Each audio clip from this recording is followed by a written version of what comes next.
Hello and welcome to episode 553 of the Awesome Comics Podcast, the place where the small press makes one hell of a big noise. My name is Vince Hunt, and joining me as always is the artist and creator of Vanguard, the amazing web comic created by Dan Butcher. What is a weg comic, Dan? Like a wig. When I find out, I'll let you know. Wig comics, you do that. Wig comics. People wear secret wigs. Yeah. And a lot of people think it's a wig. It's glorious. What is atop Tony Esmond's head? Yeah. You had hairdressers. Can you get off me, darling? Come on. You had hairdressers flown in from Milan, didn't you, for this? No, well, one from Paris, one from LA. So it is expensive weekend for me. But you are the closest I've ever been to Samson. Now that your hair has been cut, do you feel weaker? In a way, I feel stronger because it's still a mane. Look. Yeah, but it's not unmanageable now. Yeah. Still a mane, not a side. Smooth. It's topical because this week's book we're talking about is a lot to do with food. I'll do that voice.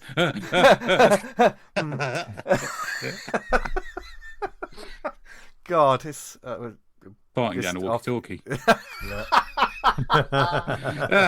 Oh dear! But we're not going to mess about this week. There's going to be lots of bants and some great indie comics later. But if you've been listening to this show for probably the past 3 or 4 weeks, was it 2 weeks ago that it was first mentioned? Anthony can't remember. Yeah. Kat Chapman's new book, The Pass, is now out, and of course, she is long-time listeners will have heard her. Really guessed, wouldn't she? Yeah, a couple of times on the show over the years. We've always been big supporters, and with this book, we definitely wanted to talk to Kat about the book. And it is prepare yourself, listeners. I just got to say, prepare yourself. There's no spoilers. There's no spoilers for the book, but this is a spoiler, and it's going to shock you. The three of us are actually quite grown up and insightful. Is that the right word to say? It's a moment. We had moments, didn't we? We had moments. Had moments. Yeah. But I think you just got to hear more about the book and the process itself. So, without further ado, should we put the kettle on while the rest of them listen to this? Let's do it. Let's do it. Okay, then. Very exciting this week. Hey. We're very pleased to be joined by a guest with many a pod favourite in her credits, such as Catzine, Follow Me In, Breakwater, and a new book, The Pass, is out now from Fantagraphics. And it's very much a pleasure to welcome back to the show, Katriona Chapman. Welcome back. Hi, thank you for having me. Thank you, mate. Good to see you again. It is our pleasure, especially seeing as regular listeners will have heard us probably talk about this ever since it appeared, like actually the book itself, and we got a chance to look at it. And I think every week we've mentioned it. This is mad because our WhatsApp group is normally just videos of people falling over and things like that, you know. And as every WhatsApp group should be. Exactly. But ours has been sort of a little bit obsessed with this book. Oh, that's because we kind of got it. We read it at different stages. When the PDF come through, I was like, I'm not reading this as a PDF. I'm going to buy That's the right. physical. Yeah, I thought you said that. I've got to get the physical. And now I've ordered the physical because having a physical copy of your books is always a delight anyway. You know, so this is a lovely. They've done a right nice. Well, we've got the. I know we're going to talk about another Yeah. version, but we've got the English language version here. They've done a really good job with it, mate. Got an embossed cover with the font. Yeah. It's lovely. All this stuff that we're like, oh, lovely embossing. Yeah.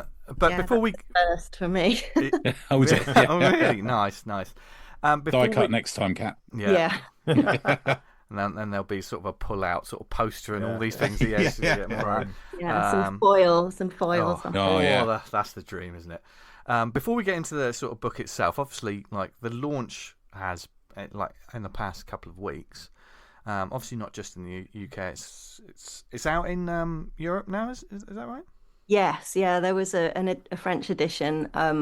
I feel very lucky that they did this publisher Futuropolis in Paris. They did a translation of my last book as well, and just kept in touch and wanted to know what I was working on. And they kind of were looking at the drafts of this book at the same time as Fantagraphics, and just said straight away that they wanted to do it. So I'm so happy about that, because just having a work translated into another language is not something I ever thought would happen to me. Yeah. I mean, making it in France is like making it in Broadway, isn't it, these days? If you can make it in France, it's such a better scene in a way. Yeah. I know what I mate. Yeah. Yeah. We're going to ask about the Fantagraphics deal because obviously we know you as part of Avery Hill. How did because Gary Groth is associated. He worked on this. Is that right?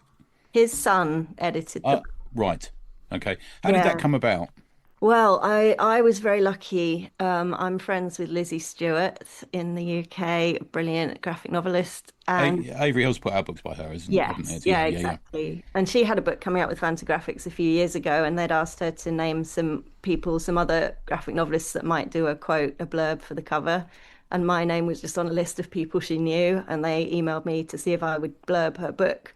And that in itself, I got an email from Fantagraphics asking for a quote on someone's book was the most exciting thing that had ever happened to me in comics. So that in itself was great. And I did the blurb. And then I also just thought that by that point, I was starting to write this book. And Ricky had said he would do it, if that was what I wanted to do. But I just said, I've got someone's email now from Fantagraphics to ask. And they...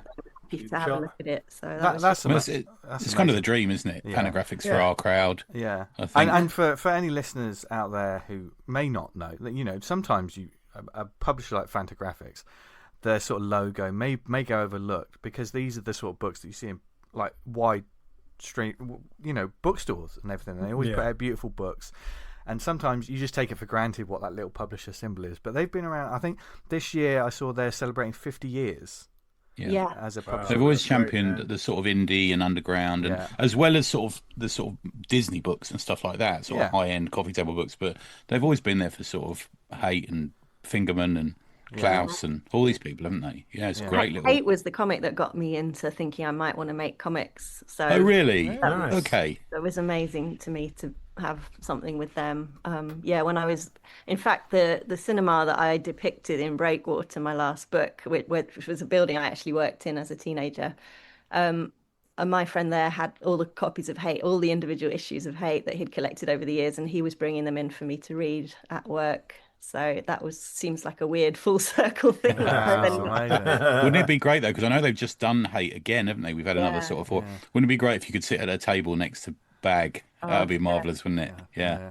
So what's that experience like then? Because obviously, when you're like a successful independent creator like yourself and you've published a couple of books, and then a name like Fantagraphics becomes a viability, there's the excitement. Was there also sort of nerves in terms of like, because you move this like a bigger publisher now, and was it almost, I hope this is as nice as I want it to be? Yeah, I suppose like Avery Hill, like as good a books as they put out, and they put out some of our favourite books. Yeah, they're all Ricky and Dave are also your mates, I'm guessing. Yes. So it's a whole different shift for you, I guess. Yeah. Yeah, definitely. And you're just aware that the way we do things at Avery Hill is not the usual.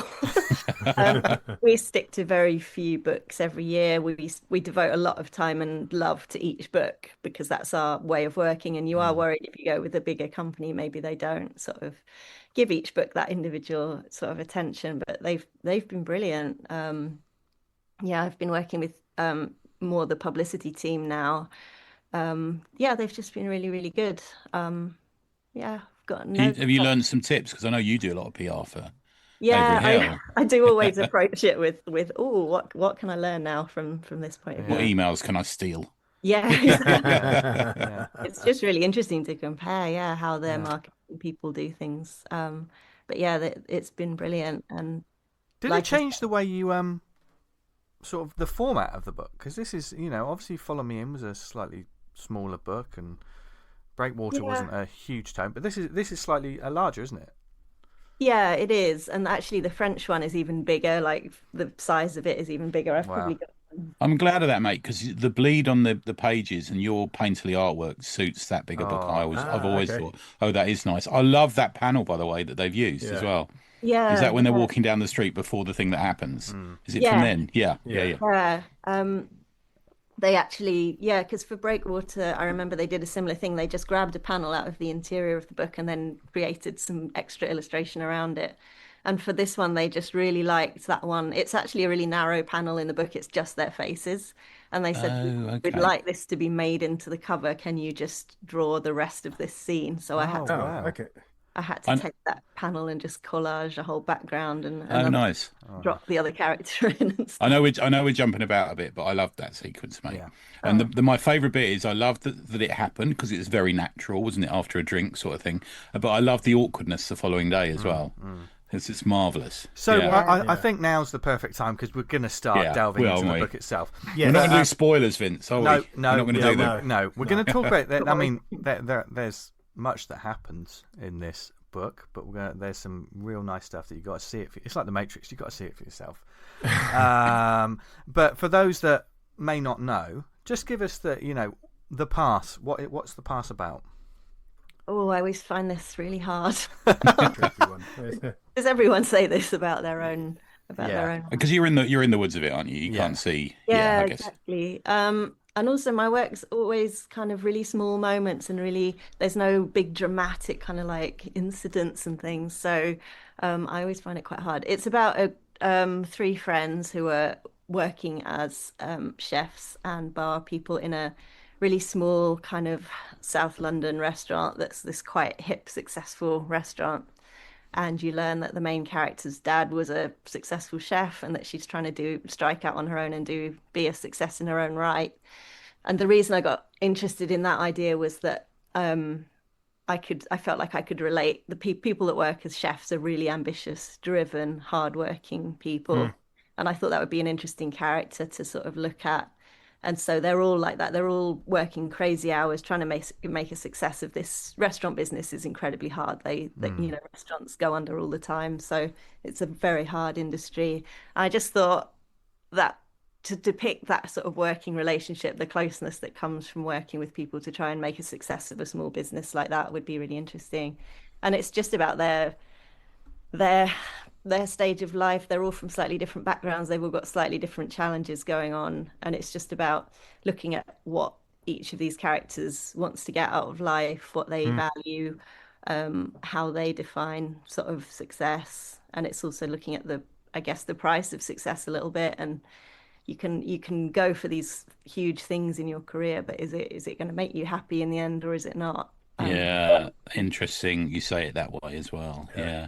The thing is, what I thought about it as well is it's also like the families that you create. It's obviously the cliche of the families that you create in life and the families that exist biologically as well, because they all seemingly have problems in different ways with different ones. But walking back to their parents was also a problem, wasn't it? The parental figures, they sort of played a big part. Without being overbearing, though, isn't it? It's a big part without taking up lots of pages. You feel realistic, Yeah, definitely. Someone said to me that they thought all the parents were quite villainous in this book, and I was kind of like, well, in a way, yeah, but also in a way, they're well-meaning in a way, as most parents are. It's just that, and I consider myself a villainous parent. I've got to be honest with you, or at least an embarrassing father. That's what I go for. Yeah, it's like that saying with like the parents, they fuck you up. With the main character who's like the bartender. His dad's really into sports and football, and his mum wants to kind of get into doing like this side hustle, and it's completely alien to him. And there's nothing wrong in what they want to do, but they're so different from their son that they're not villainous, but it's just they're opposites. A disconnect, and with Claudia's parents, a lot of what they say isn't necessarily wrong. A lot of their advice to her, it's just in that moment, it's not what she wants. Yeah, and it does feel like when they talk as well, because of the nature of them, it comes from their lived experience as a couple. Obviously, he was a successful chef. There's books on the shelves by him and things like that. And they must have, to be like a top-end chef, business, everything's on a different level. So they can't almost, when they've had a lifetime of being that, they can't just be the cozy, would you like a cup of tea parents, because they're not those people, are they? Where she seems like a slightly cozier. It's interesting because we were talking about how driven the character is, and like Chloe, the main one, but Claudia, sorry. But she is not a monster. She's not in your face. She's not intense. There's a real softness to this character. So it's more about the pressure of what she's doing, and because there's like competition, there's all these things that she's going for. But she's a subtle character.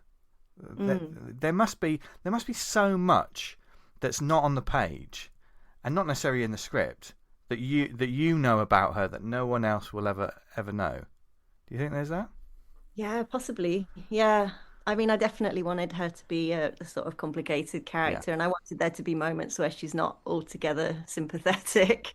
Yeah, I love that. That's the best thing about it. The reality of these people. Yeah, absolutely. Funny enough, you mentioned that, Vince. I've written down in my notes, pressure equals pressure creates loneliness for her. Because there's just this vast sea of loneliness in her. I look at her and I feel sad sometimes, and which I kind of feel is a little bit of a theme of your books sometimes. The solitary figure. Yeah, do you think? Yeah. Yeah, I hadn't thought about that with this character, especially when I was writing it. But it's funny when you're writing stories. Sometimes there's stuff that's unintentional that just sort of gets in there somehow subconsciously. But I definitely in Breakwater, the main character there was a really, really solitary person, and with this book, I was more intent on writing about her creative life and her ambition and her all the rest of it, and I didn't really think about the fact that she's also quite a lonely person. But by being that, she creates these, not necessarily she doesn't keep people out, because you see how close this friendship group is. She does choose to step away. Do you know what I mean? And which is why, as the book goes on, it's interesting. Like, she's got a real arc that we're not going to spoil. We're not going to spoil that, but yeah. But like, even throughout the book, you see layers peel away, and you see and wonderful use of flashbacks and things like that when you see her at school, and like the friendships building and things. But I still don't feel I feel like there's more to it. I feel like I was, when I was reading this book, I spent time with some characters, but it's like I got to know her, but I don't know her as well as I think I do, and that's interesting. That's interesting. That is. Well, interesting as well is that I know you. I think I saw on Instagram that you was it during lockdown you were doing a bit of baking and cooking and stuff like that. Is that right? Yeah. Is it? So I suppose the question to be asked of you for all your books really is this you, to a certain extent? Yeah, I think so. Right. Yeah, I mean, yeah, definitely. I love cooking, and actually the idea for this book came from Ricky from Avery Hill, when he said to me one day, you should write something about a chef because you're so into food. And as soon as he said that, I kind of thought, oh, I can definitely do a chef character. So I've got to credit him with that initial spark for the idea. But yeah, I mean, it's definitely, it's easier to write a character when you're kind of putting a lot of yourself into it. I think I had to struggle more to write some of the other characters, but like, I'm not a parent, so I wanted to do with someone who was in this book because I hadn't done that before.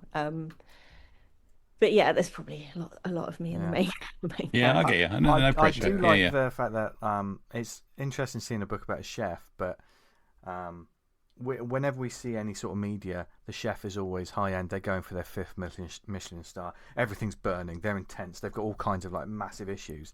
But this one is like, it's a chef in a, obviously a restaurant that's doing well, and there's the pressures of that. But everything just feels smaller. Just it's a little restaurant just trying to do the best they can, and that's a nice breath of fresh air. Because sometimes with a lot of chef stuff, it's so intense. I mean, I love The Bear, but that is sometimes a you panic attack on the screen. I don't want to work there. I don't want to work in that environment. Yeah, and actually, I when I was first writing this, I read all of Anthony Bourdain's books because I wanted some background about the industry, and he depicts a sort of milieu of kitchens where people are like, it's really macho and people are really aggressive and crazy and everyone's on drugs and but he does say at one point in one of his books, he said he got to visit a kitchen that was run by a woman, and he said, for the first time, I just realized it doesn't have to be like all these places that I've worked. Because depending on the personality who's in charge, there might be someone that manages to do this and not be quite so crazy. So at one point I was thinking, like, is this actually realistic the way I'm writing it? Are there kitchens that aren't completely crazy? But then I got to that bit in his book and I thought maybe there are. Can I just say as well, being someone who used to live in Sydenham Hill, I love the fact that it's Lordship Lane. Oh, Yeah, really? I used to walk down Lordship Lane all the time. Yeah, this was like in the 80s, mind you, but yeah, big shout to South East London there. Yeah, Yeah. I thought it was a potential place that this might definitely. exist. Yeah. Yeah, there or Camberwell or someone like that, definitely. Yeah, I know what you mean. Yeah. I think one of the great things done is the characters live off the page. So when you're reading about like Ben or Lacey, you know Claudia's doing something like because they're so well realized. And same when she's there, you know Ben and Lisa have got their own lives on the go. It's those kind of it definitely. really stuck with me that. Oh, I'm really glad you guys enjoyed it.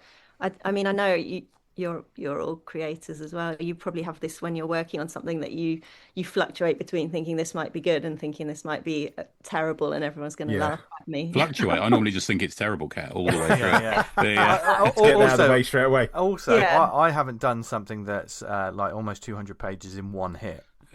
That is, that in itself is like.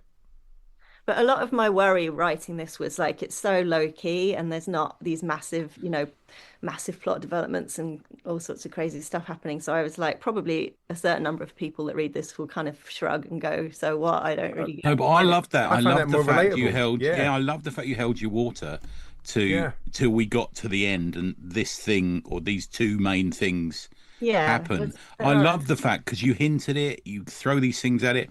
But it's big. I just hit a groove with it and just sat there with them and listened to them and followed their lives. So it became more relevant when I got to the end. I think. Yeah. I think that's definitely one of the strengths of kind of the characters being so relatable. Like my heart was in my throat. Like he was texting me late at night about this. Yeah. Oh there's like the build up and you can sort of see something about to happen. You're like, oh no. This is going to be terrible. Well, Dan's blubbing at the bus stop. There's the train. But you kind of care for the characters and you don't want them to come off the rails from. You've upset me massively. I've got to tell you, Kat, in a good way. Yeah, definitely. And I can't say why because we're not saying why. Yeah, we're not saying why. But I think it's because this is a character book. This is like a moment in time in some people's lives, and these things happen. But I want to ask about because this is a book where obviously there is the person that's on the cover, but this is very much an ensemble piece. Especially the three lives of the three main characters and their families and stuff like that. What was that like juggling those three narratives? Because each one of them has a really strong narrative. Yeah, that was sort of my challenge to myself because I've always said that I've doing comics, I've always been more confident with the visual drawing side of it than the writing side. So it took me a while to get to be able to write stories. And my first book being autobiography, that's easier for me to do. You've got all the material there, you just need to shape it. But so with Breakwater, my last book, I tried to keep the scale of that really, really small. And it's just two main characters. The other characters are very small and peripheral kind of thing. And the scope of the story is really small. And with this one, I literally, it sounds silly, but I was like, well, you did two main characters in the last one, try doing three in this one. Oh, wow. Okay. How I approached it. But then I knew as well quite early on that I wanted to show their different families and their different backgrounds. Yeah. That might give some clues as to these, more about these people. And I knew there would have to be more people working in the restaurant with them. So it did kind of grow and grow. But I also really liked having the two brothers in the story. They're two sort of slightly ne'er-do-well brothers of two of the main characters. And when I had that idea, I thought, oh, this is quite fun. They're both sort of almost like the black sheep in their family for different reasons, but they're quite different to each other as well. Yeah. And I didn't see that coming either, that twist. Yeah, not at all. It's hard for Claudia's brother because obviously her parents are massive achievers, and Claudia obviously takes up the mantle of like one of the carry on being a great chef. And for the brother who doesn't have that and it kind of falls apart for him, maybe in that position, that person it'd be a lot harder for them because if you've got like a high achieving family and you're not achieving, it's like it highlights your kind of failing even more. It's not a failing, but it's I really feel very sorry for that character. Yeah, and with her as well, there's that heavy as the head sort of, you know. Yeah. There's a real sense of someone that's born with this natural ability, you know, whether it be from the father or whatever, you know, to carry on the name, as it were. But, you know, it's like, just imagine your father was a Premier League footballer and you're skilled at football, but you don't want to play football. You know what I mean? It's that kind of like, I may be good at this, but... It doesn't usually work out. Yeah. Like if you look at celebs and people who can do it, as it were. Yeah. I always loved that storyline in The Sopranos as well. I haven't seen it for so long, but when I think it's Silvio takes over for a short period running things and just has a heart attack almost immediately. It's so overwhelming. I always think of that. Yeah. I love that you do splash pages. And a lot of them are places I recognise as well. Yeah. You got the bit in the docks in East London, then you've got the bit. Is it Marylebone train station you use? I think I'm not entirely sure. It might be.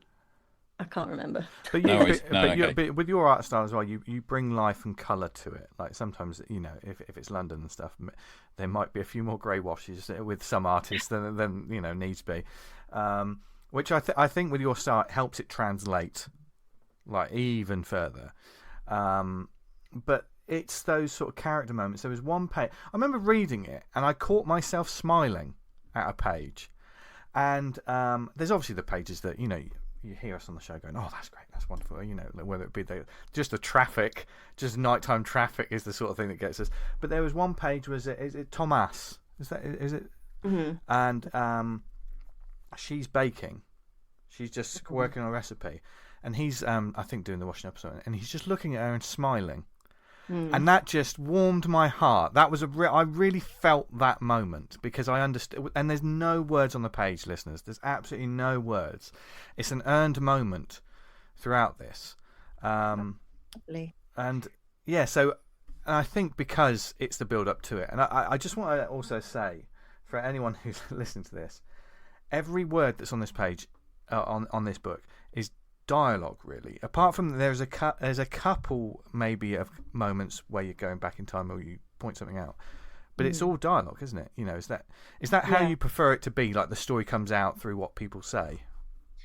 Yeah, I think so. I when I started trying to figure out how to make comics, I did my zines, my cat zines that I did at the time, and I would just experiment with different sort of forms and things, and I did start off with a lot of narration and things, and then gradually that I sort of took that out because I just thought it was, I don't know, I thought it's very easy to introduce a scene and say this is where this is happening and this is what's happening. Show not tell. Exactly. I just felt like it was more of a challenge, but it's more rewarding for the reader if you're kind of showing and hinting things and people have to figure out a little bit for themselves. And what you said about the sort of silent moments, I really like that because I like the reader to have to kind of interpret what's meant by this, what's going on for this character in this moment just by their face or, you know, their posture or whatever's happening. That massively works here. I mean, I'm very pro thought balloons, but I wouldn't want you to do it. I think you're almost the opposite, you know, from that road, because I want to sort of wonder what they're thinking when they're standing there, and we do that a lot with her, don't we? We wonder all that pressure, what's going on in her head when she's at Billingsgate and sort of looking across the water and stuff. Yeah, really good, mate. And with all that, I think this is another book where so many people go read things into it and think things and come up with their own interpretations of things, and none of them are really wrong because the beauty of this is it's a story and you can think about it afterwards, like great film or great books or anything like that. But with that, and after reading it, you think about it more. And then I suddenly thought, okay, are there several meanings to the title, The Pass? Yeah, that's a good thing. Yeah. Yes, there are. Yeah, there are. No. Oh, yeah. Okay. Yeah. Because it really does. It feels like it. The more you think, once you've read the book and you look back, and you're like, I think I understand. You know, was that football themed? Yeah. Was that? Yeah, it's all about football and the offside trap. There's 20 pages on the offside trap. No, was that the title itself? Was that like one of an early idea you had, or was it something when you crafted the story you thought, I think that might be interesting?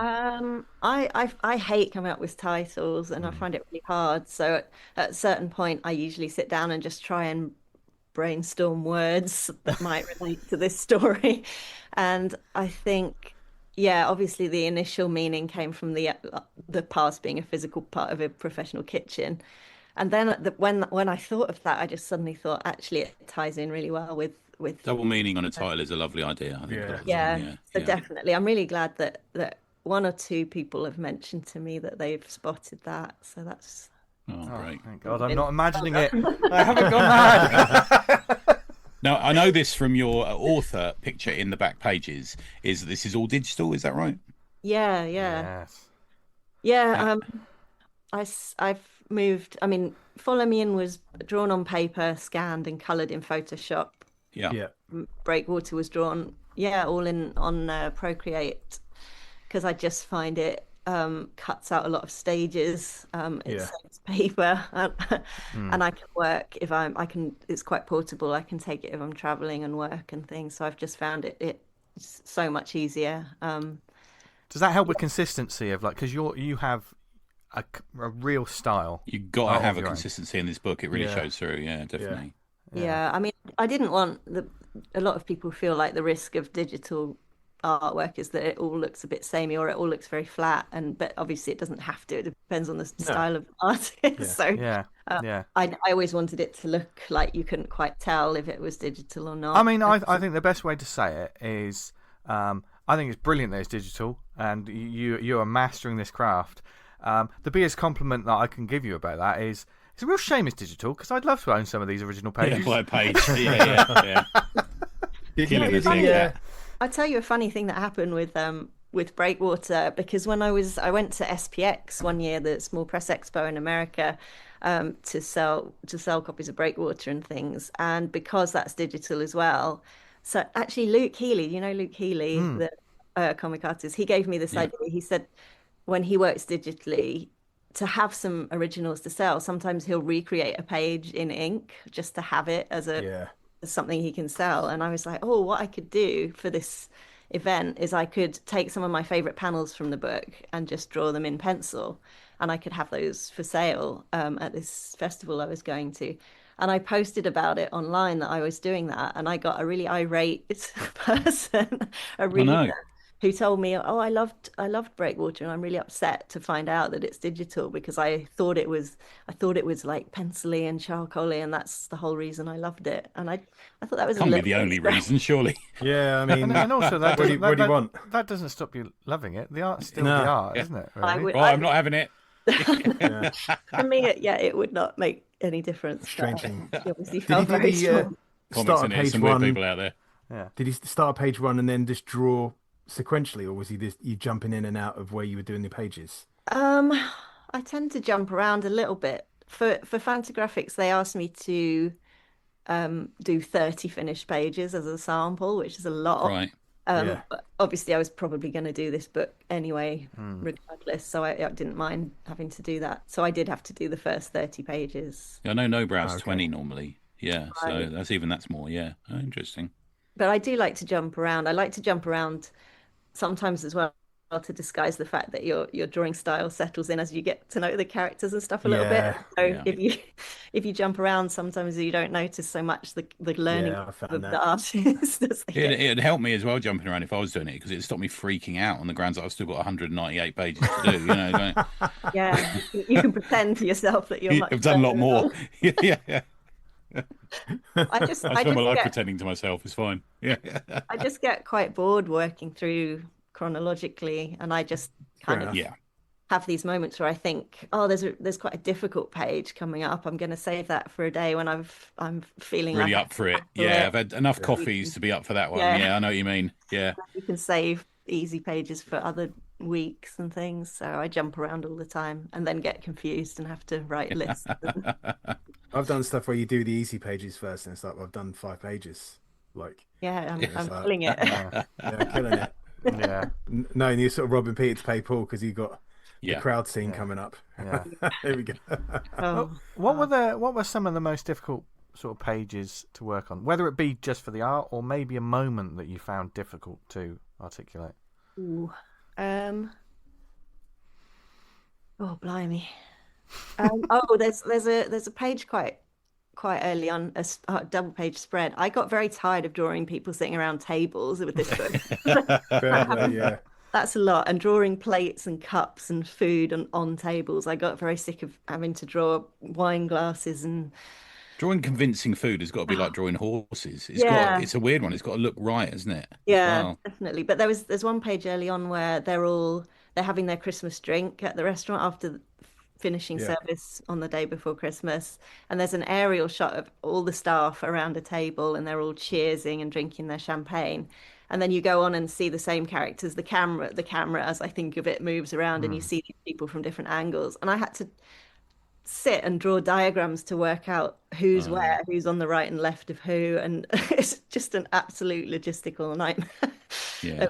Like, okay, this is the view from above, so if he's next to her in this angle, who would be on the right when I'm viewing from a different side? It's really funny enough, I did a table in a recent comedy with Cliff Cumber where we had them all sitting at a dinner table, and I actually drew into the script where everyone was sitting because I kept forgetting. Yeah, literally. Yeah. You have to be really careful when you've got people talking as well, because obviously you want to put the person speaking on the left. So when they're in fixed position on the table, you've got to really think, where are we viewing this scene from? Because as you well know, Kat, if you get the guy that's the character that's talking first on the far right, it's like, great, now I've made a rough man back with the speech balloons. That's why I sometimes do wacky angles just to get around that. Like I'll do a view from above just because then I can kind of put the speech bubble where I get you. There's one in this book where the characters are totally seen from above when they're sitting outside the restaurant and Lisa sort of confessed that she's got a particular problem to Claudia and they're sitting in the little courtyard outside. There's one high angle, and I did that because the character on the right had to speak first. I do love switching. I'm going to talk about this later in one of my recommends. Is I love switching views. As if you can do it right, it works so well to make a story interesting. Just keep switching. There's one coming up where he's talking to someone, but you see them in the reflection of something. And I think that's ever so clever, you know. Yeah, I feel like I have to do that because some of my scenes are quite static and it's a lot of talking. So I just try and vary it visually as much as possible. There's a scene where the Claudia and Ben, they're walking home after a few drinks in the restaurant, and there's a full page of them walking past Greg's. Yeah. Was that sort of setting up a juxtaposition of like these two sort of food creatives who are like working as hard as they can to come up with their interesting recipes, flavors, and then he got us the kind of like the industrialization of the genius that is Greg's. I think I find a vegan sausage roll. I didn't really think of it like that, but that's a nice way to look at it. I just wanted to have something that was a really recognizable high street kind of There's that thing with like dirty bin bags out the front. You set the story up and then the readers read into stuff that potentially didn't even. I mean, the thing is, like, one of the questions that I wanted to ask you, and there's probably, perhaps you thought about this, perhaps you didn't, but I'm intrigued by colours within books and what people wear. Now, if you watch something about like films, when they create colour schemes for characters and like to represent who they are going through the story and stuff. And it's such a wonderfully colourful book, and people are wearing reds, blues, greens, and stuff. Was that something you genuinely thought about? What the colour of what they're wearing throughout the book and the style of person they were? That's really interesting. I find figuring out what the characters are going to wear really hard because I'm not a massive fashionista myself, and I don't pay a lot of attention to clothing in general. So when I sit down to draw, I always have to think, oh God, what is this person actually going to be wearing? Because I draw people in jeans and t-shirts all the time. That's what I wear. I must say, you don't fall into the trap, and this is the trap that creators, if you're out there, please listen to this bit of advice, because we read many comic books or graphic novels, and there's people wearing similar palettes all the time in the same scene. That's hard, just because you're wearing blue jeans, you don't have to wear the same colour blue jeans and everything. So I guess that must have been on your mind. Like, you've got scenes with lots of different people, so you have to make them pretty different in terms of what they're wearing, don't you? And I definitely, with the colours, for me, it's more the mood of the scene. I'm using the colour for that, and particularly in that bit where quite early on you get to see each of their houses, their family homes and things. I wanted to draw a real sort of contrast between like Claudia's kind of rich family home that's all tasteful and white and cold, and then Lisa's family home, which is very warm and it's got the kid and it's full of kind of kids' toys and colors and things. So I feel like I'm more often thinking of how to use color to show an atmosphere or a mood of a particular scene. But yeah, definitely to differentiate characters as well. The thing I struggled the most was with the scenes within the kitchen itself, because most professional kitchens are all just like brushed steel and silver and white. And I thought that's going to be really boring, so I had to kind of figure out a way to inject some other colors in there. Oh, interesting. Yeah. And I guess full of things on shelves and all that sort of thing. There's quite a lot to draw in a kitchen, isn't there? Yeah. Yeah, that was a bit of a nightmare. It was people around tables and kitchens with bowls and shelves and things that I had to draw over and over again. It never dropped though for me. It never dropped its momentum. No. I think because the people draw you in, don't they? That's what I liked about it. Yeah, there's you took the chance of making some of them a little bit likable and a little bit not likable, which I think is the realism added. Not spoiling the one that is really unlikable, but yeah, everyone's got a bit of a fault in there, haven't they, as well? Yeah, bit of vulnerability, they're doing something wrong. Yeah, and they don't over speak as well. There's a real natural people dialogue. Don't, do they? That's the thing. That's the thing. Is like you read a lot of books and like, well, it's like watching Dawson's Creek. You watch it and just go, people don't talk like that in real life. No. Oh my God, you went there, didn't you? You went to Dawson's Creek again. I always go to Dawson's Creek. Our WhatsApp group is just full of Dawson's Creek. It's just that's what it is. But there's a lot of times when they don't need to use all the words. Are you quite sort of when you write your scripts? Do you write full script? Yeah, I usually do. I do. Oh wow. Yeah. Okay. I like to, because I'm such a slow drawer. I like to write the story out properly and feel like I've got it figured out before I start to draw, because otherwise I just feel like I'd be drawing stuff that was getting scrapped later. How often do you strip out the dialogue once you've drawn it? Are you happy? A lot. Yeah, that's good. Great though, because the art carries it, doesn't it? Sometimes you're a bit worried and aware of how much you can do that by the time you draw it, and then oh, I can do it. Yeah. Yeah, I usually write a little bit too much and then have to strip things out. But I very much I never thought this was something I'd find really enjoyable, but writing the dialogue and making it natural is my favorite thing. Because I just early on kind of thought, if these people meet each other, they come into a room and it's your closest friends, you don't sort of say hello. It's just trying to think, how would these people talk? They know each other really well, or also the parents talking to the kids, they know each other well as well, but in a different way.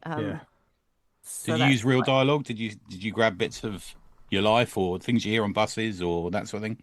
Yeah, I would just try and think of what's an equivalent person I've met, that like the parents who might give me some clues about how they would sound. I've just tried to think of people that I've come across and use their voice a little bit. Yeah. Are they people based on anyone visually and sort of emotionally and verbally and? A little bit. Yeah. I mean, I would think of like that sort of disconnect with Ben's parents. I would think about my grandparents a little bit, where there was a real sort of generational gap, and they just we didn't really understand each other. So I would kind of think back on conversations and how they would talk. But yeah, and then sometimes visually, I think of a person that I'm gonna use as an inspiration. Claudia's dad, I use Jose Andres as the chef who used to be quite a large chap. He's lost a lot of weight now, so I used a kind of earlier version of that chef as the model for him. But hopefully I haven't directly copied him so that it's super obvious. But yeah, I try and think of people that I've either met or who I know visually that might be a bit of an inspiration. Okay.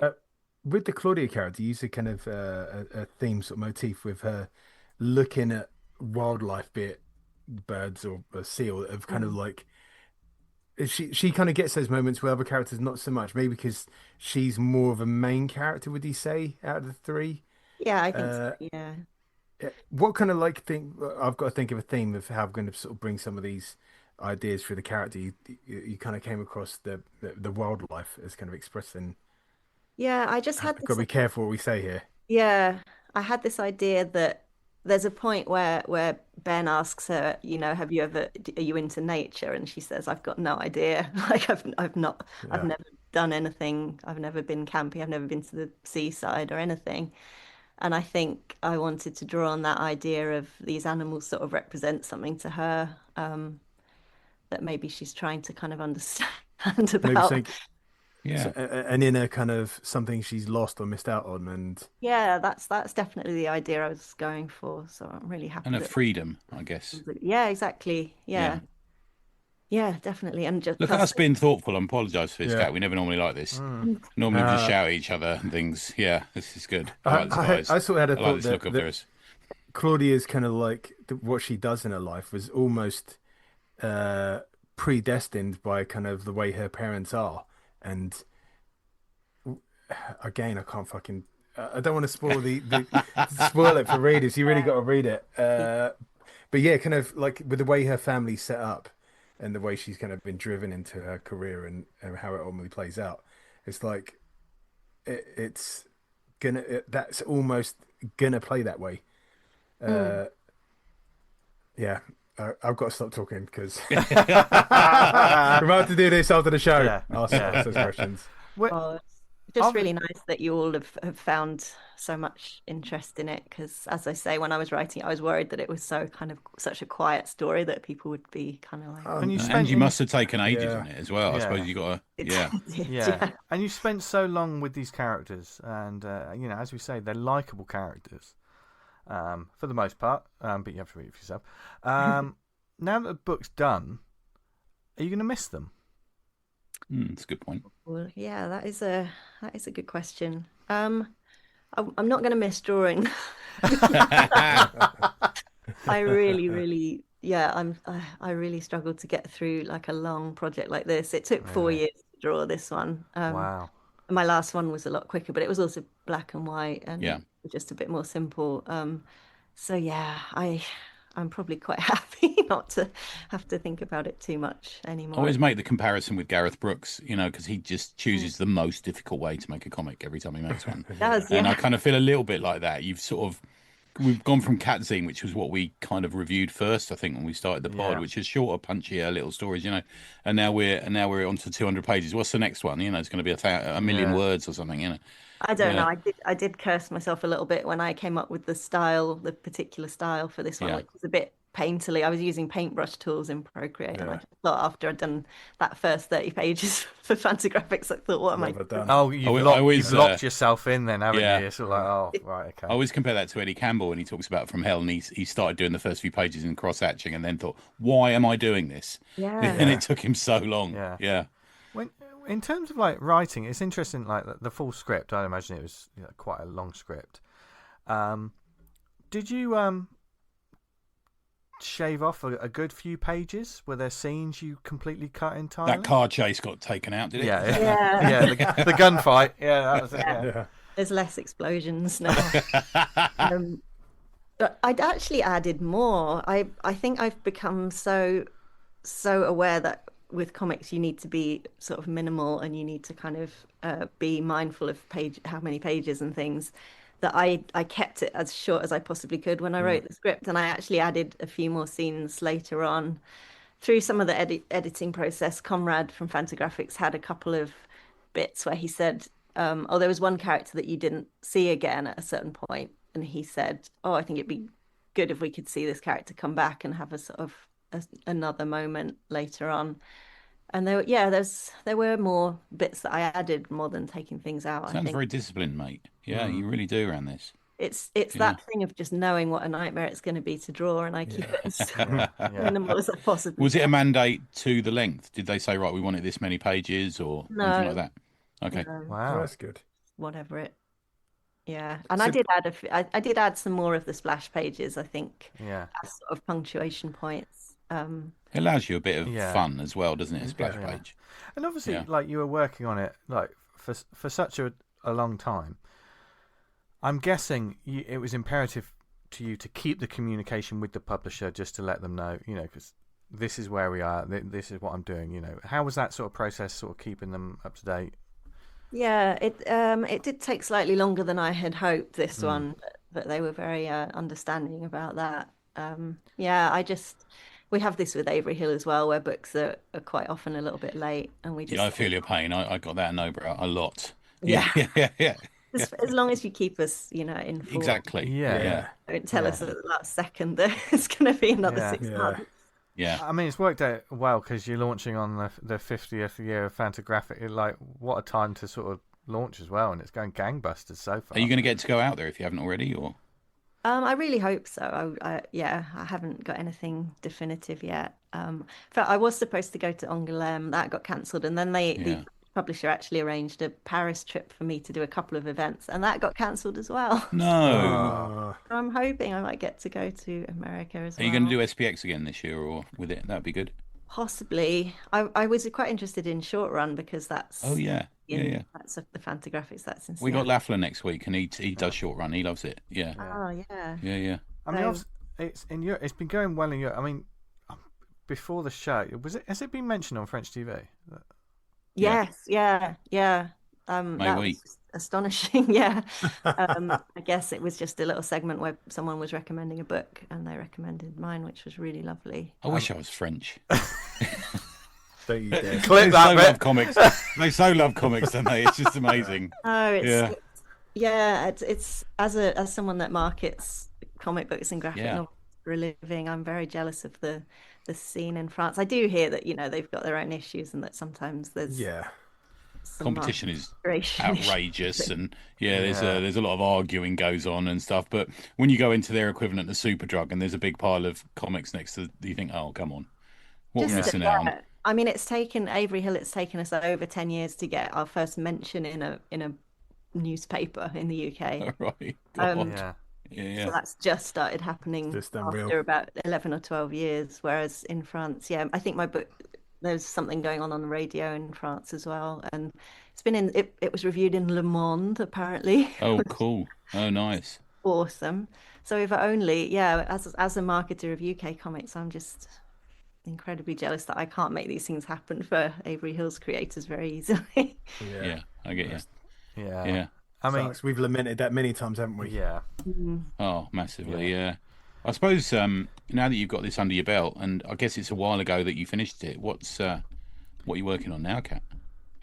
I am not working on anything of my own. My role at Avery Hill has kind of snowballed somewhat, and I'm doing more and more for them.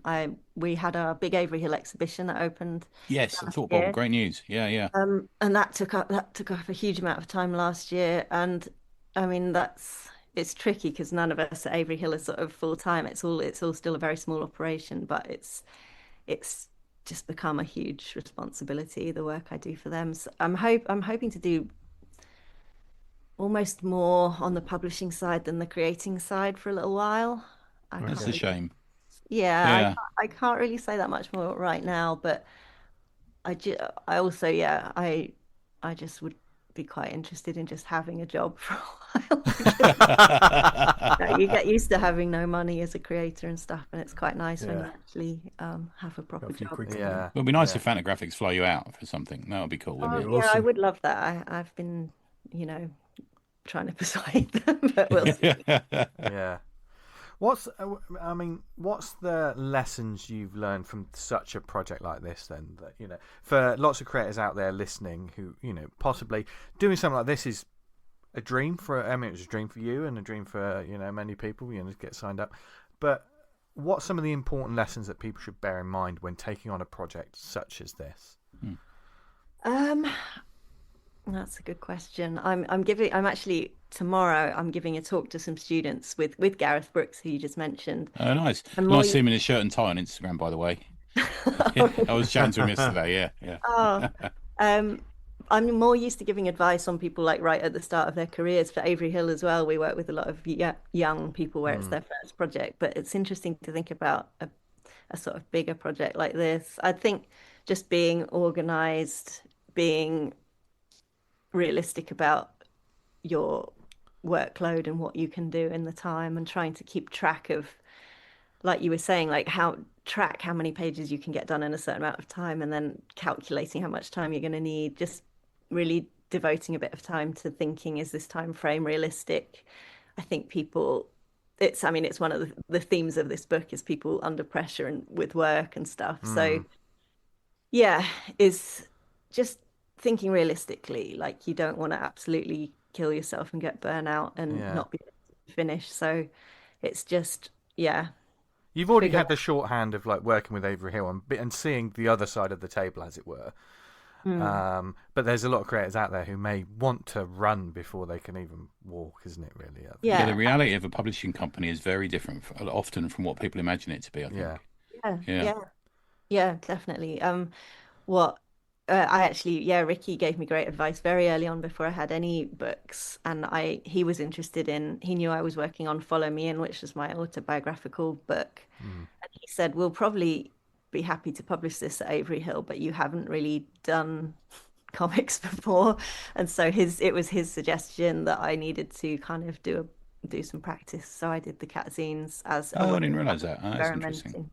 Yeah. Because he was quite right. That book was 240 pages, and I was planning to do that as my first project. So thank God he suggested I do some experimenting, and doing those zines was really helpful. Even in just figuring out what kind of visual style I liked, and lots of stuff came out of that experimentation period of me figuring out how to do it and how I wanted to tell stories. So definitely do some shorter projects before. And anthology work as well. Sometimes I think it's a good idea. Yeah, get involved with that. I do love the fact that I've got all your cat zines there. I've boarded them, bagged and boarded them, because now that you're a big deal, I hope to be a millionaire one day off the back. That's the plan. That's nice. But we're made up for you, Kat. I mean, Yeah, we are. Obviously, there will be more comics from you in the future, but a well-earned rest. I mean, I say well-earned rest. You're on the promo tour now. You've got to let everyone know about the book. I've actually had this whole month off from Avery Hill work. Ricky gave me a month off because the book was coming out and because I was supposed to be going to Paris and all sorts of things. No. Yeah, sucks, man. But thank God he did, because I've been super busy this whole month. So yeah. Wow. Good work. Wow. When you when it was launched, did you do anything special on the day? Did you have a glass of wine, bake a cake? What did you do? I actually was kind of somewhat oblivious. I'd planned some fun stuff for my month off, which wasn't really off. It was just focusing on book promotion rather than my publishing job. So I'd had lots of fun little things. I had a trip, some hiking in the countryside with my boyfriend, all sorts of things. And then the publication day arrived, and I was just looking at my calendar and had the realization, like, oh, it's officially out today. And nice. So I quickly did like an Instagram post. So no, I didn't. There is a launch party at Gosh that hasn't happened yet. That's Friday coming up. So.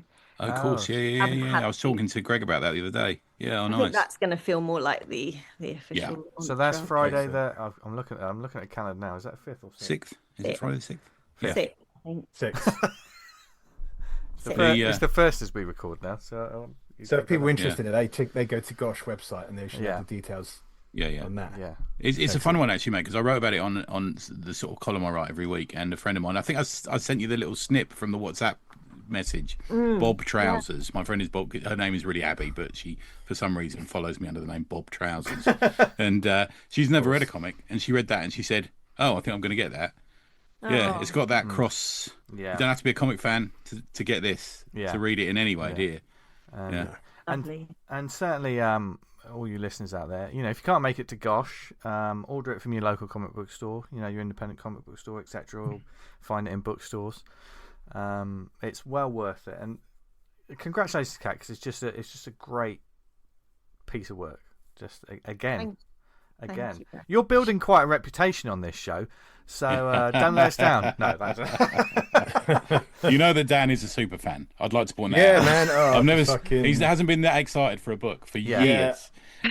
when he said when the PDF dropped in, I was like, "Oh, this is amazing." Because I kept it a secret till I spoke to you, didn't I, on the pod? I said, "I'm not telling you what I'm going to be recommending this week." Yeah. And then you're like, "What? Why haven't I seen this?" Yeah. I really appreciate the fact that you guys have read it and given it such sort of thoughtful consideration because thank you, mate. It's really nice.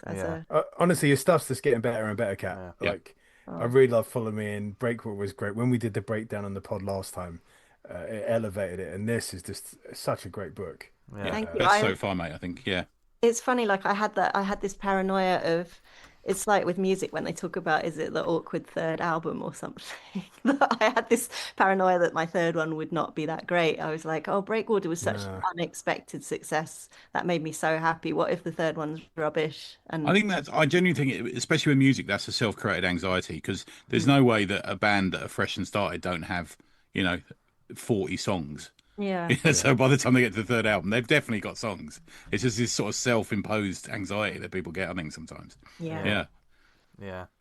But definitely keep us posted on anything you got coming up. I was actually thinking I need to send you some new Avery Hill stuff as well. Yes, indeed. Even more that we'll talk about in future shows. But where can people follow you or like get the book? I mean, what's the links that you want to chuck to our lovely listeners? You can, if you want a nice bookplate edition of this book, you can order from either Gosh Comics or OK Comics, which are both just brilliant, lovely comic shops full of lovely people. That's each of them has a different kind of exclusive bookplate, which is really nice. Nice, awesome. Otherwise, just anywhere where you buy books, really. And I've got my website, which is just my name, KatrionaChapman.com. I'm on Instagram. That's about it. Well, good on you. Yes. Awesome. Well, you have been on this show, and we are very grateful for it. Thank you very much, Kat. This has been amazing, as always. Thanks, mate. We'll speak to you again in the future, without a doubt. Yeah, thank you. And there you go. That was that. Very insightful. Fantastic. And a great book, obviously. My only disappointment is she's not currently working on a new one, which we need to encourage her more to do. Yeah. Man, I feel like you have to take 5 after you produce that, because it's... It doesn't matter. As a reader, don't take 5. Just carry on. Yeah, carry on. Yeah, that's the classic comics reader, isn't it? Yeah. Where's the next book? Oh, lovely. I read this. Where's the next book? Yeah. I'm going to burn out, Tony. Well, that's comics. Jack Kirby did 14 pages a day. Please hurry up. Yeah. Where's the final book? Where's the final book? That kind of thing. But also, plenty of stuff to come from Avery Hill as well. So that's good to know. Good. But. Yes, so with that in mind, as well as Avery Hill, there's a shout out for Avery Hill, but do we have any other shout outs this week, gents? I've just got the one. So I went to the mart today. What a glorious mart it was today, that poured rain. Got loads of good stuff. This is the curse of cataloguing your comics in CLZ. It's good because it stopped me doubling up and buying comics I already had, but it also pointed out the gaps in collections I had. So that's the problem. So I came back with a very heavy bag, including an OA Perishers strip. Do you remember the Perishers newspaper strip? £25. Very good. That's all right. Simon, How big is it? About this big. The listeners. I mean that's great for an audio. About this big. There you go. About this big. Like a looks like about lithograph. A3 sliced in half lengthways. Yeah, I reckon. That's a good chat. Yeah. So great to see Simon, Eamon, Rich the Don Sheaf. He was there, making me laugh, buying Biggles comics. Jamie and new Slack member Giancarlo, who turns out lives near me. Hey, there you go. Hey. Yeah, it was a really good day. Yeah, that's my only one. So that's now back with a vengeance. How often is that? Is that once a month or is it scattershot? It differs a bit. It used to be once a month, but I think it sort of jumps about a little bit. Because they have a break over Christmas, don't they? They have like if you do London Comic Mart, just look it up. It's got its own website. Make sure you check before you go. Yeah, I'm always getting the wrong day. But I'd like to take a trip and visit it again. At some point, we're thinking about. I was just saying to Charlie the other day. We're thinking about maybe doing a spring, early summer one where we all get together and have a bite to eat afterwards or something. Yeah, man, that sounds great. Yeah, Dan, what have you got? Got Yo Comics, a comics fair for kids and by kids, featuring famous cartoonists, kid creators, and cartoon workshops, and that's on Sunday, 22nd of March, 11 a.m. till 5 p.m. If you go to @YoComicsFair on Instagram, you can find out more details there. And that's at Stanley Arts, 12 South Nord Hill, London, SE25 6AB. So do go check that out. After that, we've got Lawless Comic Con, 9th and 10th of May 2026, Double Tree Hilton Hotel, Bristol, BS1 6NJ. That rolled around quick. I'll tell you what people are talking about today is 2000 AD 50th. I saw a graphic pop up for it online. Like, in what way? The 50th year. It's like the 50th year. And I was like, oh man, what they got planned? It's not hearing anything yet. It's a year away. Yeah. Not long to go. We'll see. Yeah. And on the Vanguard patron, which is essentially just all the comic books I now do, I managed to get El Marvo issues 1 and 2. So any Vanguard patron readers can now download either of them or both of them if you want for free to read. I was in negotiations with Ben and Luke for a little while to try and secure that. I messaged them and said, "Can I put these on a Patreon?" They went, "Yeah." So, excellent. Oh, nice one, man. I saw they popped up. Yeah. So hopefully you go check out them and see more of the Hawk and Cleaver stuff because they're pretty prolific. They books out audio plays, audio stories, a good bunch of guys. Good stuff, man. And that's me. Brilliant. So without further ado, we're razor sharp this week, aren't we? God, yeah. On the ball. Yeah, I think so. It's probably that cup of tea we had, during the interview while everyone else was listening to that. Yeah. Not that massive tea. Not that massive bag of cocaine. Class A's. Yeah, Class A's. Yeah. Well, we're Class A gentlemen.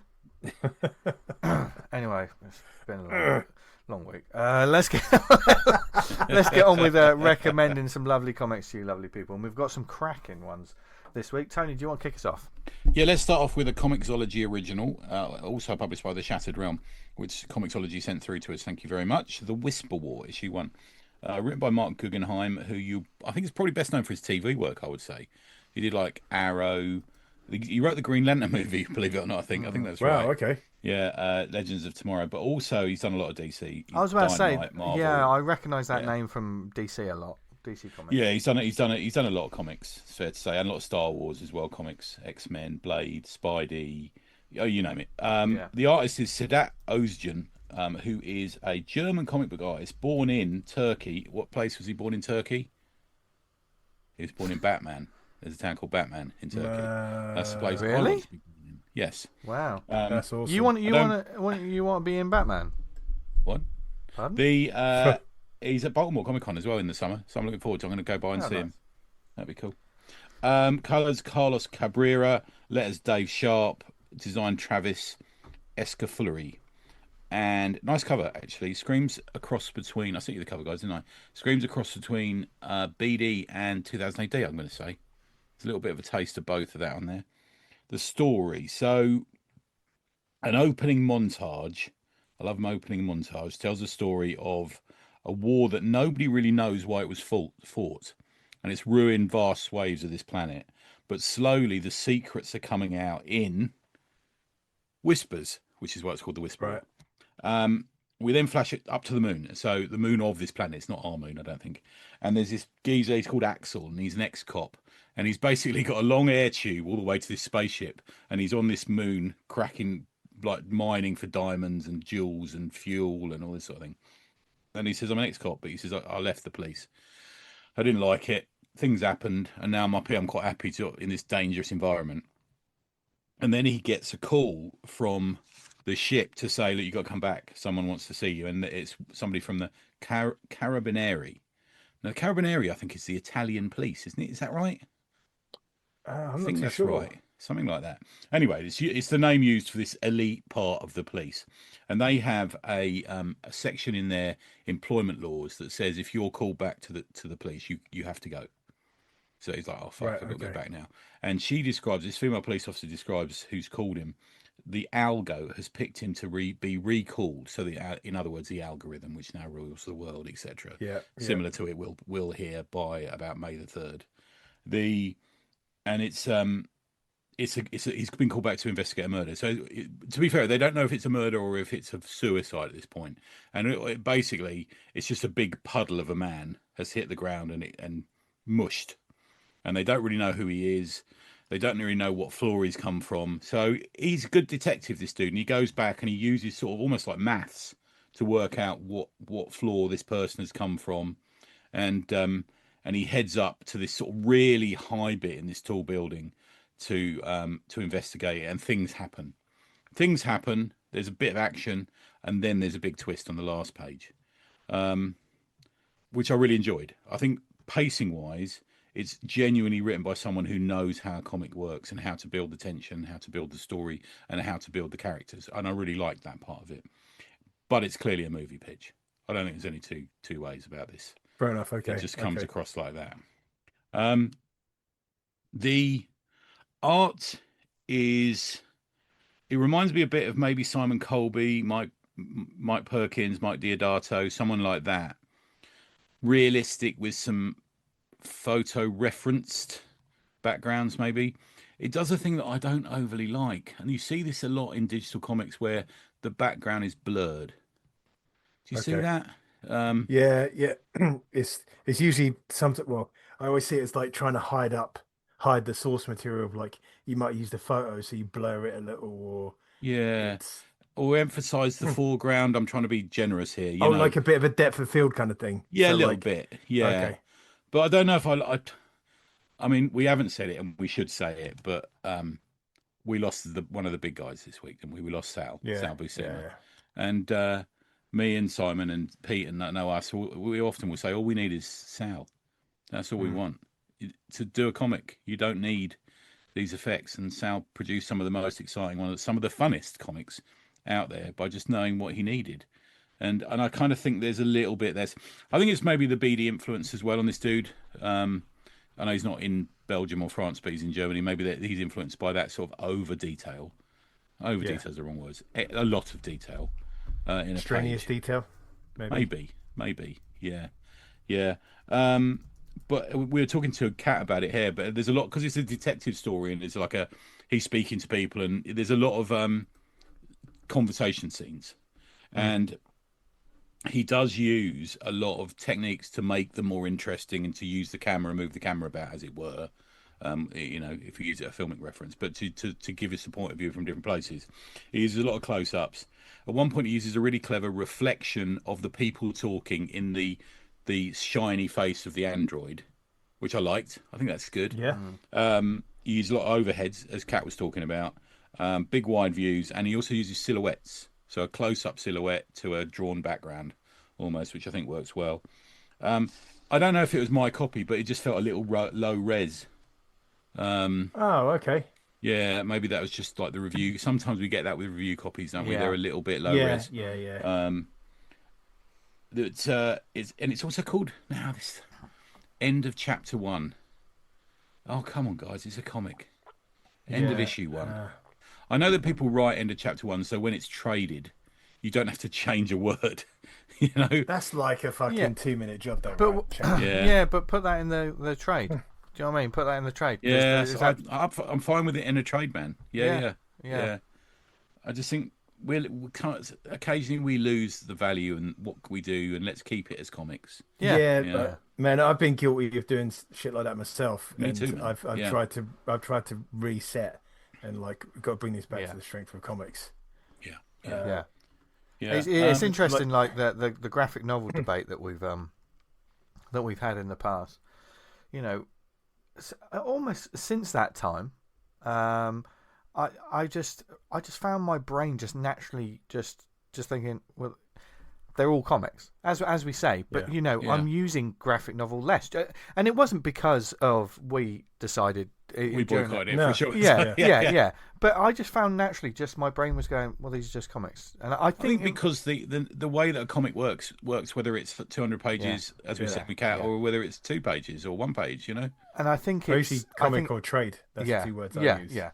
And I think it's partly because I have an adverse reaction to sort of media's representation of comics of like, oh, that's not a comic, that's a graphic novel. Like, it's a different. Yeah, that's why I don't like it. Yeah. It's the same, like, a horror movie is a horror movie unless it's nominated for an Oscar, and then it becomes a work of art. It's like, no. It's still a fucking. I'd say the adoption of fat comics by the Don and Eamon today did warm my heart. Nice. Nice. But this is a 5-issue series. First issue comes out on February the 10th. It's called the Whisper War. If you're kind of into high concept sci-fi with a bit of detective work in it, it's good. I think it's good. I think the writing is significantly better than the art. but Guggenheim knows what he's doing. He knows the mechanics. He's just a clever guy who knows what to do. You know, they're like the likes of Mark Waid and these people, Jeff Johns. They just kind of know the mechanics of it all, and it works fine. Yeah, that's my first one. There you go, guys. Nice. I'm going to jump in with my one this week, which is from a company called Bent Box Comics, who are an outfit. If you go to bentboxcomics.com, they've got some nice looking titles on there, some really nice artwork on there. I picked up, I read 2 volumes of a book over this weekend on Global. And this is called Our Monsters, Volume 1 and Volume 2. Now, I say they're volumes like they're hundreds and hundreds of pages. These are about 40 odd pages each. And they're black and white, creepy horror tales. And they're sort of one and done, completely silent. The creators are Chris O'Hara, and the artist is Luna A. And what I love about this, I mean, these were kickstarted. So when looking back into it, as they say on the Kickstarter page, because I think they kickstarted both volumes, and the second one's only just come out in October last year, I believe. Okay. No one speaks. There's no narration, but each little sort of story is just a one and done creepy little moment. It's just it's not beholden to some sort of. It's the sort of thing that could be an effective Instagram short comic, but it's meant to be a full comic page rather than like separated into squares. Some of it was reminiscent of kind of like the work of Edward Gorey, you know, those sort of like the scratchy. It's black and white, and there's, you know, influences from that to Junji Ito, which is an obvious go-to, but that's more in like there's just genuine creepy looks in people's faces, and it's most of these tales are there's children involved, so it's almost like you're from the perspective of a child, and they're playing hide and seek. Okay. And you can see them playing hide and seek, and down the corridor around the, you know, just down the corridor from them around the corner is this weird sort of big monster that's taking up an entire the corridor in the shadow, but it's like all like it's just got big grinning teeth. It's not like this book isn't full of gore. It's just those cool, quirky, just unnerving little strips. Like someone's playing like peekaboo with a kid, and it's just like a couple of panels, and it just seems like a young woman playing peekaboo with a kid. And when she reveals her face, it's not like she's got no face. It's not gory or anything like that. It's just weird. It's just strange and odd, and sort of like it's like a bit creepy. And I love that because each one was a bit different. Some of them felt very Victorian.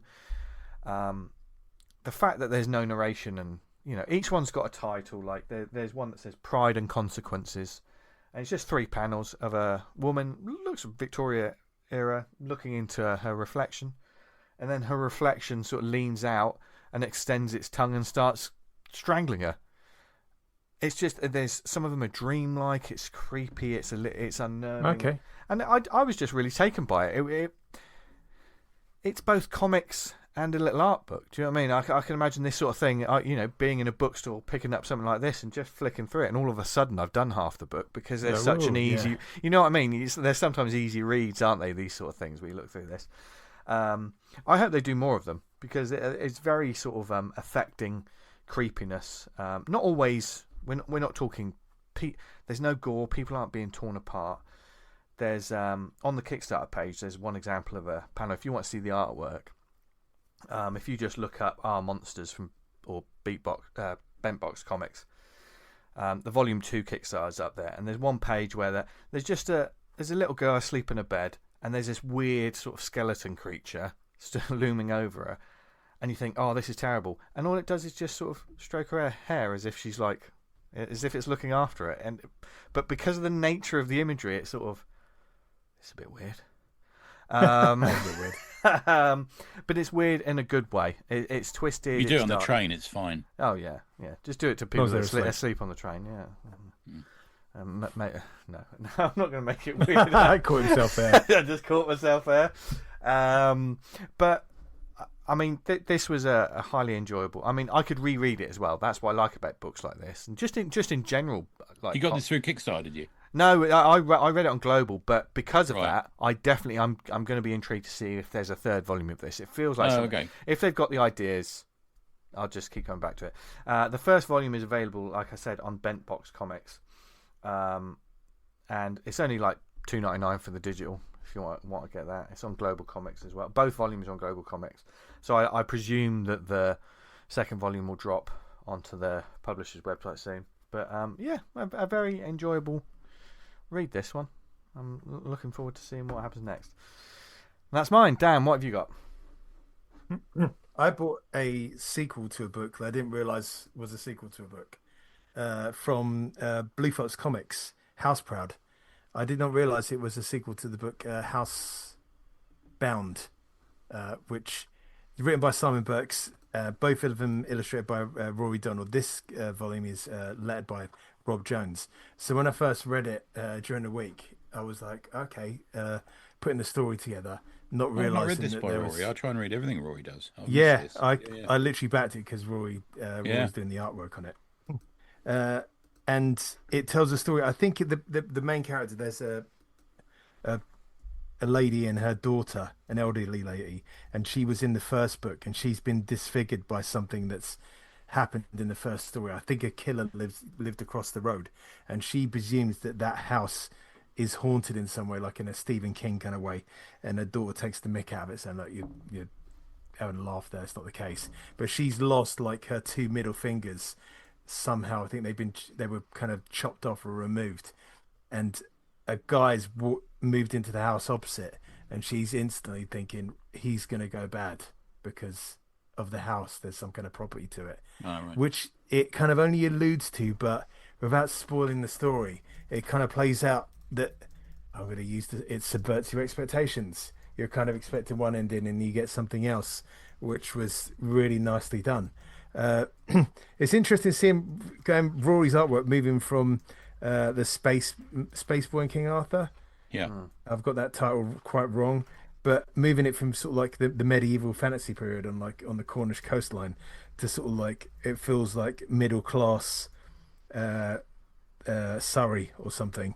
But he captures the kind of the locale really well. Like they go. I like it when he goes a bit sort of UK Mignola, is I think how I described him once. Yeah, I'm holding up a page there where they go to like a kind of garden centre. Yeah. And you feel like I've been to one of them, but it's not labelled. But so I've been to that. It's a real slice of sort of UK and UK life. We love a garden centre, don't we?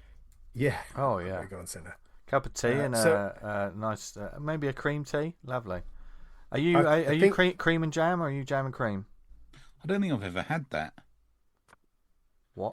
Jam and cream? I don't think I've ever had. Fucking over 10 years, and I'm discovering this now. Well, over 10 years, you've never treated me to one.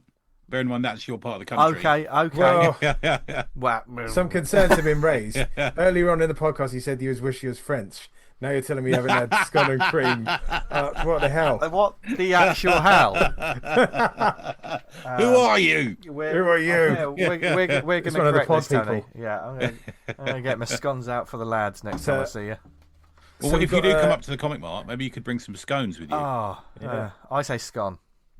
Do you? Yeah. Scone. Yeah. Country thing, isn't it, Vince? Should we turn our guns on you now, Vince? Yeah. Don't bring it on. Judge not, lest ye be judged. As he once told me, you don't call it bondage, you call it bondage. So anyway, Dan, carry on. Sorry, Dan. Sorry. A smaller side. So we've got Housebound, Houseproud, and we're going to have part 3, which this is setting up. I'm trying to think. Houseband. Houseband. Yeah. When House the music. bad guys have set up a band. Back doors. It just felt right to leave that there. So do go check that out. I presume you might be able to go to the Blue Fox website, which I don't know off the top of my head. That's a bit of a fucking div. Google Blue Fox Comics, Simon Burks, and you'll be able to get the whole range of comics. We did one relatively recently, Antarctica. Yeah, is that right? That's about a year ago, I reckon. Yeah, Blue Fox have been mentioned quite a few times. That was Wild. Was not Wildstorm. Was it Wildstorm? No, it was Image. Image. What does Silvestri run? Top Cow. Top Cow book. Top Cow. Yeah. There we go. Boom. Boom. Cool. Nice work, chaps. Yeah. And Tony, what have you got? Very quick one, my one, from Tony ARP, the Aquabarian. Okay. Which has been making us laugh. He's basically a barbarian wearing a deep sea diving helmet. That's all I fucking need in my life. How is that? Yeah, that is fucking amazing. I'm immediately bought in on this, but also I want to know, how does that work? Because you showed us a picture of the cover, and it's one of those. This isn't like a modern deep sea. This is the fucking old school bell diver sort of. Yeah, it's thing. like the proper turn of the century. The it's from an original comic that appeared in a lot of it appeared in Clusterfucks comics, which we've mentioned before. And then there's a little bit that was in a mini comic he created for Heroes, I think. But I know Tony, he's a good guy. He comes to our drink and draws every so often. Good lad. Some immediate thoughts. Like I said, great design. I'm down. Drawn and green and white. You gotta love that, haven't you? You know, it's just he's decided. Tony's just decided I'm going to do it in green ink. Yeah, that's lovely. That is. Yeah, it's like I'm sorry, this is in green. They don't allow anything else in the mental hospital. It's a bit like that, isn't it? It's like the crayon joke. But it works perfectly. It's also something that we all love, a silent comic all the way through. I love it. Yeah, so that's good. And the other thing that made me warm to it is it just gloriously makes no sense whatsoever, which is how I like my comics often. Yeah. And I feel that's exactly what he was going for. He wanted to show fish out of water experiences, which he really does, literally in a way. So he's dragged through a different series of environments, some of which bleed into each other in this wordless comic. So there's like a sort of dinosaur place, prehistory place, monsters attacking from the air, a kind of griffin character attacks him. World War II fighter battle, a land of headhunters when the prey of, their heads is on spikes. Naked cowboys, I've written down there. I think that's right. Underwater teeth. Or was that just your shopping list? Yeah, it's just that's my streaming of choice, and there's a sort of Jaws underwater teeth thing going on. It just it's like, do you remember those cartoons you used to get in the 70s mostly from? We used to think, these are probably from Europe. Some of them were from Japan. Yeah, these sort of quiet, silent environments where just weird fucking science fiction things happened. It reminds me a bit of the sort of indie outlaw comics version of that, really. And it's just fun. I like Tony Yuffie's stuff. He just doesn't care. He just does what he likes. Paper City Publishing. Go and look for them up. They're from Florida. If you go to Instagram, Tony ARP, which is TonyAiuppy, or you can send an email if you want to tonyarp@gmail.com, and online is at arp@aiuppy.com. There you go. Go and have a look. He sent me a few things. That's very kind of him. He gave them to me. I think he passed them to Cliff, and Cliff gave them to me at Baltimore. I've got another one, Cryptids from the Damned Platoon, which is another one he sent me, which is a bit nuts as well. I mean, that sounds right up my street. Gloriously nuts. Yeah, lovely. Yeah, that's my one, guys. Gloriously nuts, aren't we all?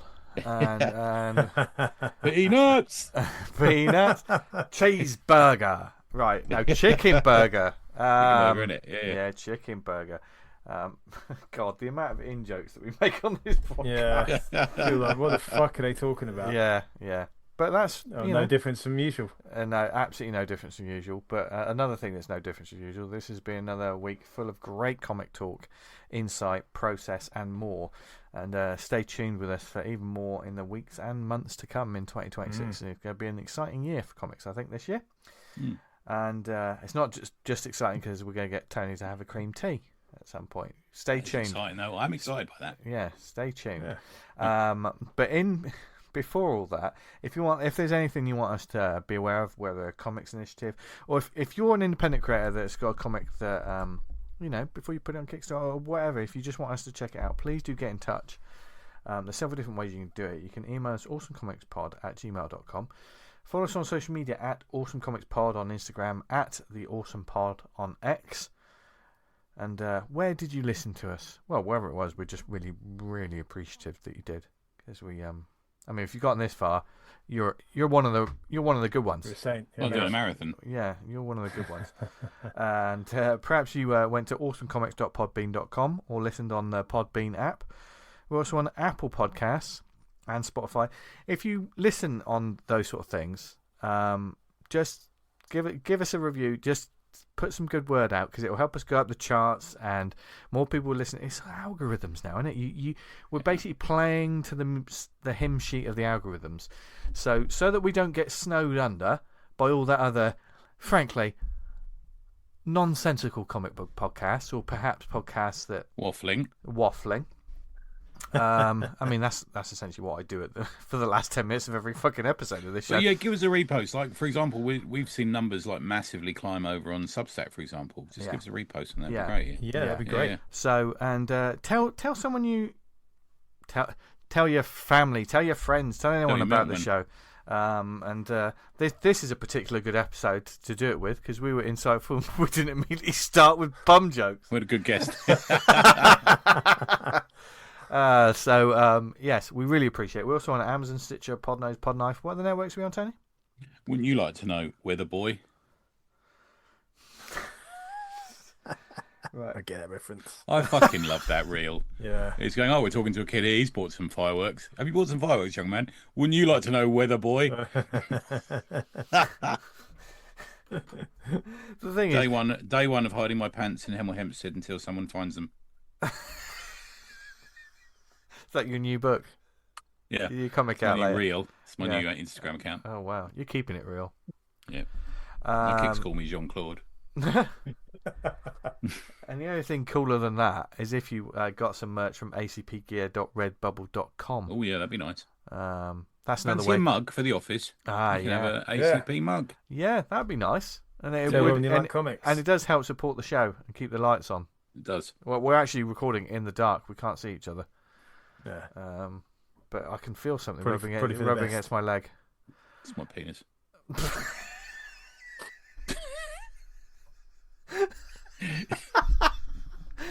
And that is why. I'm so sorry. To all the AV Hill crew who are listening to this, thinking, I'll turn off now. I'll turn it off. Oh dear. One thing that won't turn you off is if you join our Substack as well. If you do Substack, search for the Awesome Comics Podcast on there, where we post up the episodes and we have links to the shows and to the comics that we talk about, and some artwork and stuff. Keep the conversation going, which you can also do on the. We've got so much to shout out now, haven't we? You can do so on the Slack, a wonderful community. Yeah, an empire, more like an umpire. You can join a great community of people, just comics makers, comics fans, listeners to the show. Lots of different channels. It's basically like a Discord sort of thing for those people who don't know what Slack it's really is. Good, man. It's really nice, good. Artwork. We're thinking of having a get together, aren't we? In the spring, summer. Yeah. Yes. Have a little get together. Yeah. And if you just want to join, please do let us know. And even if you just want to read what the conversations that are going after the episode, we really, really appreciate it. Anyway, I think that was all. Have I done all the links? I always think there's so many. I think that's all the links. I think we've done them all. I think the only links I've got left to say is where can people find us online, etc. Tony? Neveronanything.com or Tony EZ on Substack. Lovely. Damn. You can find me on. Oh, I fucked it up. You can read this. Vanguardcomic.com, and I'm on Twitter at Vanguard Comic. Nice. You can find me on social media at Chester Diablo. Thank you very much for listening, everyone. We hope you enjoyed this episode. Join us back next week for another great guest. More comic talk. Probably insightful and probably a little bit of nonsense for us as well, because that's the sort of heat we bring every week. But until then, have a brilliant week. If you're making a comic, you got this. It's going to be fucking awesome. Don't doubt yourself. It's going to be amazing.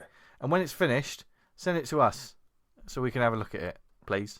I mean, I was quite aggressive then, but it'd be very nice. Sometimes you got to be I aggressive. don't understand what's happening. Yeah, well, Tony, you know what I'm saying.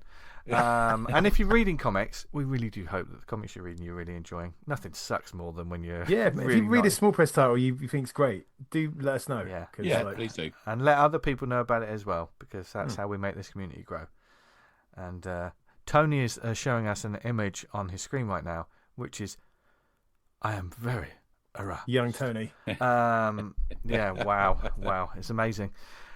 While I've got to think about that, all I've got to say is have a brilliant week. Keep reading comics, keep making comics, and what's the other thing they got to do, guys? Stay awesome. Stay awesome. Bye, everyone. Bye.